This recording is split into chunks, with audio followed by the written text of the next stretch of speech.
Yes, આ છે ને મેં મમ્મીને કીધું હતું કે મને છે ને ડાયસર જોઈએ છે. તો પપ્પાએ આઈ થિંક લંડનથી ઓર્ડર કર્યું હતું અને પછી એને મોકલાવી દીધું. અને મને યાદ જ નથી કે સુટકેસ જ્યારે મેં ખોલીને તો મેં જોયું એમ, તો નીકળી ગયું. અને એક્સાઇટ તો છે, આજે ચિપ્સની રેસીપી પણ શેર કરીશ, એટલે આપણે પણ એનું ઉદ્ઘાટન કરી જ લઈએ ને મિત્રો અમારા જોડે. વાહ, હવે એના સાથે શું શું આપ્યું છે એ બધું જોવું પડશે. આ શું છે આઈ ડોન્ટ નો, પણ અહીં હવે મારા હસબન્ડને કહીશ કે આ બધું મને ખોલી દે. એમાં ઘણી બધી પતરી આપી છે, પપ્પા કીધું છે કે આવી રીતના કરવાનું છે. તો હવે આ એમ તો બુક પણ આપી છે, દેશી માણસને ક્યાં આવડે મારા જેવા. લે, આ બધું આપ્યું છે. પછી હવે જોઈન્ટ કરવા કહીશ, ત્યારે જોઈન્ટ કરીને જ્યારે ચિપ્સ બનાવીશ ને, કટિંગ કરીશ, ત્યારે મેં તમારા જોડે શેર કરીશ.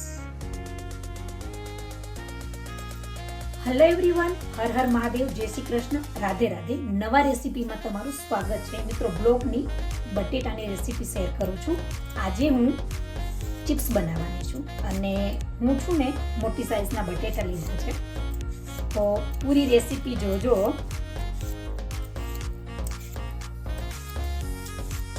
ગાઈસ, અત્યારે છે ને હું આ યુઝ કરું છું.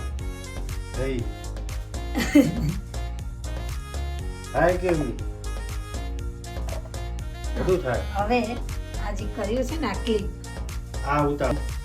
ટ્રાય કરી મિત્રો, તો ફાઇનલી સક્સેસ થઈ ગયા છે. જોઈ શકો છો, પહેલે જે અમે કટિંગ કર્યું ને એ એકદમ નાની સાઈઝ હતી એમ. અત્યારે છે ને લાંબી છે અને આમ મોટી સાઈઝ ને ફાઇન આવ્યું શેપ એનો એમ. જોઈ શકો છો. હજી એક ટ્રાય કરી. અત્યારે આવો જરાક ભાર દીધો છે. વાહ, નાઈસ, મસ્ત મજાની કટિંગ થઈ ગઈ છે અને કામ આવ્યું છે. મને એવું લાગે કે કદાચ નહીં થઈ શકશે. યસ, મસ્ત થઈ છે. ત્યારબાદ મેં મસ્ત ટાવેલ ઉપર એને પધરાવી દીધી છે, એટલે મૂકી દીધી સરસ.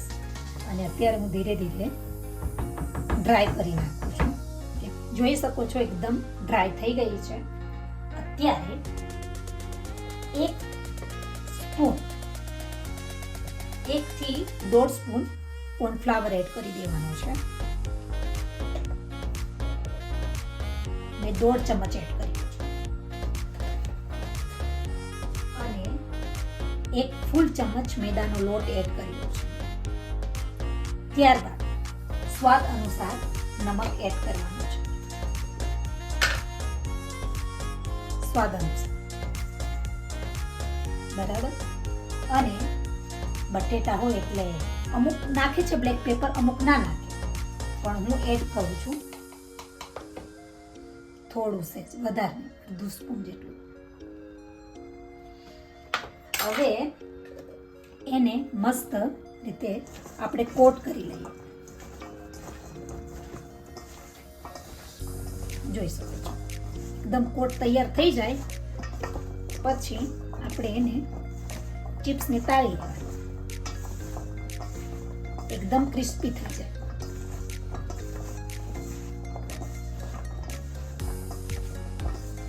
હું હંમેશા છે ને મિત્રો આમ કરું, બધી રીતના કોટ થઈ જાય. હાથ ફેરવવાનો, પણ આવી રીતના ઉછળે ને એકદમ ફાઇન થઈ જાય, બધો લોટ ચોટી જાય એના ઉપર.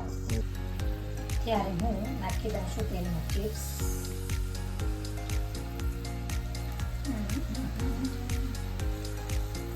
એકદમ મસ્ત મજાની ક્રિસ્પી બનશે. અને આ ચિપ્સ છે ને લંચ બોક્સમાં તમે નાખી દેતા હોય ને તો ચાલે. જેને જેવી ખાવી હોય એવી રીતના બનાવવાનું.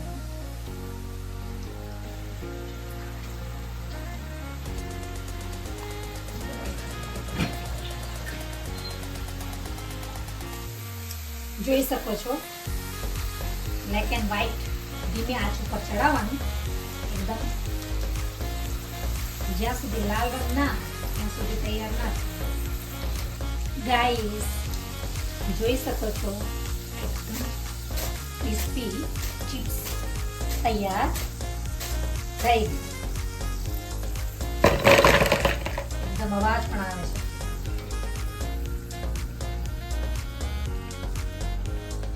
મસ્ત મજા.